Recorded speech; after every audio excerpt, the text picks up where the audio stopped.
Pattison, sports reporter for the Newcastle News, and I have a very special guest with me. It took some convincing. I twisted her arm a lot, but she graced us with her time.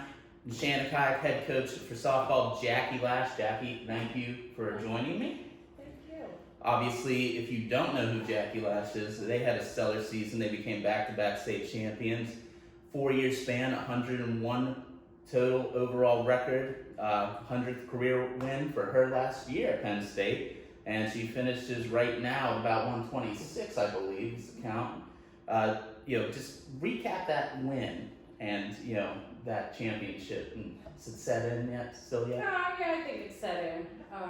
Time flies too fast, so you don't really get to dwell on it and enjoy it too much. But really, what a great day, a great couple days. It was just fun being at Penn State with the girls and the coaches, and we always have a good practice the day before on a little kind of intramural type of field that we found there a few years ago. So it's a great environment. The girls really enjoy themselves in an appropriate way, and they get enough rest, get up, ready to go, and just ready to play a good game. Now, I would say this year we didn't play our best game, but thankfully, the girls had that confidence in the second inning when we were having some struggles. But they were able to pull through and, just have each other's backs, and I think that's what this team's about. We'll talk a little bit more in depth about that, but if you could try to summarize this season in one word, what do you think it would be? One word, I'd say stressful for me. And the reason I say that is, I think I'm a pretty calm person. Yeah. And I think I'm very calm for the girls, but just knowing that there's always a target on your back, that target gets bigger and bigger every year, every game, and just knowing that there's numbers that you want to try to live up to, and so these win streaks and trying to reach the championships, it is stressful overall. While it is very fun, but it's just kind of, as a coach, you feel it. Yeah, numbers I mentioned in the span of 4 years, a record of 101. That one blemish obviously came in that semis against Everett. Did you feel like that was a catalyst maybe of success to come next 2 years? Yeah, I do. It's funny because I had a couple players from that team text me after the state championship and just say they'll never forget that game, and it'll kind of haunt them forever.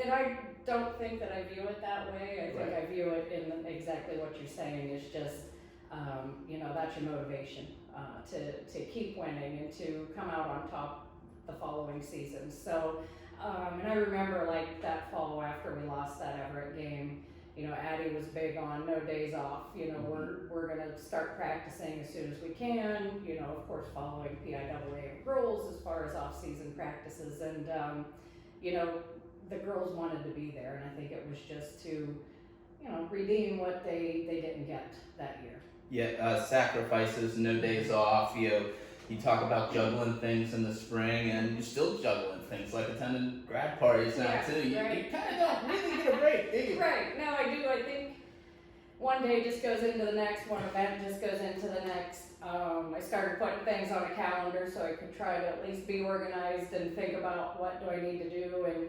really, as we talk to the girls about one game at a time, I think that's how you have to live the life, is just one day at a time and tackle these events as they come up. I wanted to backtrack to the beginning of the season. I remember, when it started, a main thing you talked about was just because you wear a Neshannock jersey, doesn't mean you're going to walk out on that field and win. And you really kind of drove that home. But, what do you think putting on that jersey really represents? I think it is pride and having a winning mindset. So while we preach, you're not just going to win because you're wearing a Neshannock jersey, we still want you to have that winning mindset, and that means coming out and having that great work ethic and putting in the extra time and having a great attitude and being coachable, and all of those things rolled into one. Inside or back in that beginning of that season when you mentioned that and stuff, you there was that Newcastle game I remember talking to you about, and there were some things that stemmed from that, like the seniors, they were taking the other players under their wings and their leadership. Just talk about that and just getting that team together early on in that season. Yeah, that was, I'm very fortunate to have the seniors that I had really each year, but this year especially, because those girls were able to see the same things I was seeing right from the start. We had some tough practices where it was where we had to have that conversation about we don't just win just because we show up wearing this red and white jersey. So we had to get all of the kids on board to understand that it takes hard work and it takes maybe changing some things and doing things a little bit differently. So those 4 seniors really just, I think they kind of pounded that message into the younger players' heads as well. They, on their own, planned a team dinner with no coaches in attendance. All of the kids showed up, they had a good time, they talked about things that, the seniors wanted to see happen throughout the season. Yeah, speak about those seniors real quick. You got 4 of them: Addie Fry, Miley Anderson, Gabby Quinn, Aubrey Rigoni.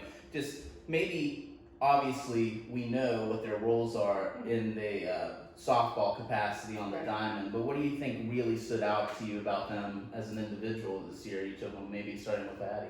With Addie, talk about a kid that, she could probably be my 3rd daughter. Mm-hmm. We're really in tune with each other, and I think that's important with that pitch calling role that I play, and Addie being the pitcher. So, we're always on the same page.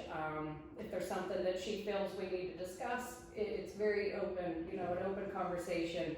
And I just think that's great to have a kid that, really has that ability to communicate with an adult. What about Miley Anderson? Miley's great. Miley, I think, is the one that brings a lot of the energy, being that leadoff hitter. She just, I think whenever she's in that kind of a mindset and really, really positive, that's really rubbing off on all of the players.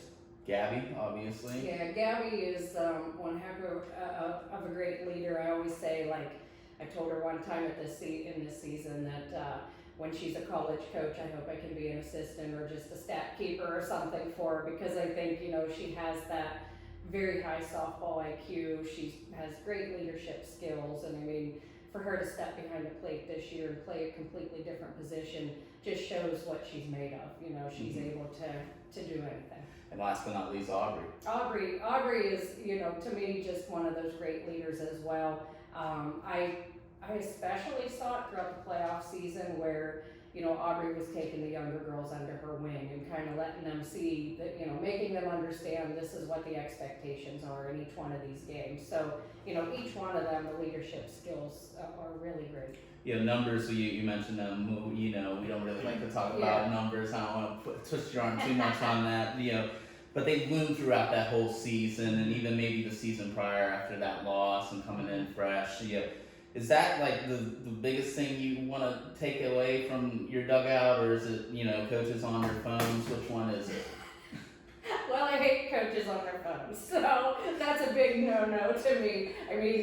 Be there and invest your time, just like I'm doing, But the numbers, I think, in a way, maybe years ago coaching, I got soured on the stats.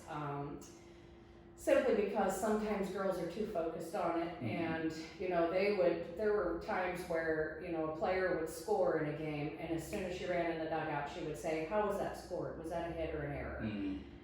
Who cares? You scored a run. You put us up by 1. That's my mindset is, why do we have to focus so much on the numbers? And going back to Addie, she and her parents have been great. She hit so many milestones as a pitcher throughout those 4 years. 300 strikeouts, then 500 strikeouts, then over 700 this year, and we never really dwelled on it. I don't think it was until the semifinal game for states that I acknowledged the fact that she got over 750 strikeouts in that game. So, I think it's just important to forget the numbers, especially while you're playing, and then, throughout the season, just work game by game. Let's try to come out on top, figure out what we need to fix or what we need to work on, and just keep moving forward. One more regular season thing I would talk. Well, actually, let me back this up. We mentioned the seniors. I wanted to mention one more number. 3 out of the 4 going to Division One. Yeah. You know, that's a great talent pool for you to have. There. Yeah. I mean, I here again is where I say I'm just very lucky. These girls work at their game.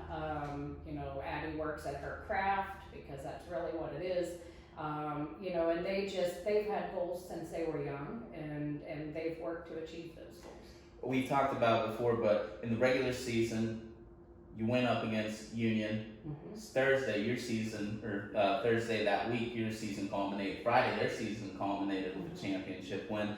They kind of took you into extra innings. What's it like having them, you know, along with the ride to this Lawrence County kind of sharing the power, just, you know, the success? I think it's great. There's so many good players around here, and I always say, like, while I'm a fan of my own team, I'm a fan of any of these girls that you see just working hard and you know, just making themselves better. I'm a fan of Union, you know. I was glad to see that, you know, Doug and his staff, they were able to win that game and win it easily. They're a great team. They have great pitching and catching, great hitters. You know, I have to say, even though when we played them, that was a very stressful game. It was freezing cold, you know, we had some sick kids. I had to make a change in the middle of a game because one player was really at her limit of being sick. And, you know, so it was just a stressful game, but, you know, after it was over, it doesn't matter who won, it was a phenomenal game. I enjoyed, like I heard Doug talk in one of his after state championship interviews about like his first baseman and second baseman and just what great communication they have. And I tell you, like he's saying it at the end of the season, but it was something that I noticed that game. It was something that I talked about to my team, you know, throughout the season, is I want players talking like I heard those two talking to each other throughout a game. Obviously, then you head into section action. You go get a section championship. You know, undefeated outright there. No surprise with the stats you put up. But you know, what's that like getting ready for a section, you know, action? Yeah. So we play it again game by game, just like I do the whole season, and you know, just knowing what pitching we're probably going to see. You know, us doing a little research. The girls. Honestly, throughout that part of the season, the girls have so much feedback for me too, the ones that have played some of these local competitors in travel ball. So, you know, it's good conversation at times about what the expectation it is that we're going to see when we're up to bat. So, you know, it's just preparing game by game. I do as much subbing as I possibly can during, you know, those section games, and, you know, and that's simply, I think that at any time you have to be prepared. You never know what's going to happen throughout a season. So, you know, I want everybody ready to be able to step in.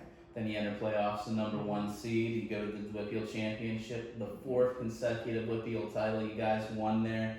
You know, I check the history books because I'm not sure if there's ever been a group of seniors that have won 4 consecutive WPIAL championships in softball like that. Just, you know, talk about that, and then especially the day, because mentioned Union, they were there, they won, Mohawk was there, they won. It was a big Lawrence County day, all the same day. Yeah, it was really great. It was great that the WPIAL scheduled all of us in the same day. So, you know, Mohawk playing first and coming out on top, and you know, it was really exciting when we first got there. We first just went up and stretched, and then as we were making our way down to the field, you know, you'd hear a lot of Mohawk fans cheering, and you know, they were just on a hitting rally, and so that was just exciting, you know, because there's so many relationships between the coaches and the kids from both teams. So, you know, it was really nice to see them pull it out, and then, you know, we had a big game, and I expected that to be a great competition.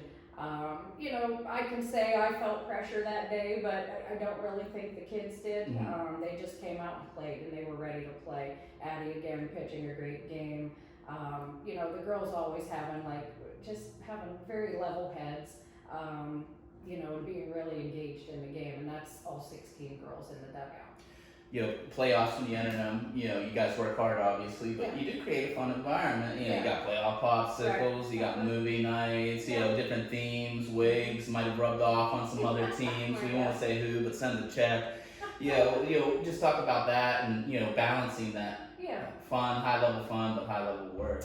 I think it's important to keep it fun, Yeah. you know, because there is stress, there is pressure, you know, you can't tell me the girls don't feel it a little bit, because so many people are talking to them about their season, or you're just seeing things posted, and you know, there's pressure, I'm sure, but that's where I just think it's you know, if you guys are putting in the work for me, I'm going to put in the work for you to figure out how to make this fun for you as well, because you know, they are missing some things, I would say, throughout that spring season, you know, parties or whatever it might be, you know, dealing with graduation. So, you know, I just think it's important for them to still want to show up. And so I just try to think of things and work with my boosters to make those things happen. Then obviously, we talked a little bit about it, the championship, state championship. You go up against South Williamsport back to back. You see that same team again. You know, what's that like? Just I mean, that was pretty interesting. Yeah.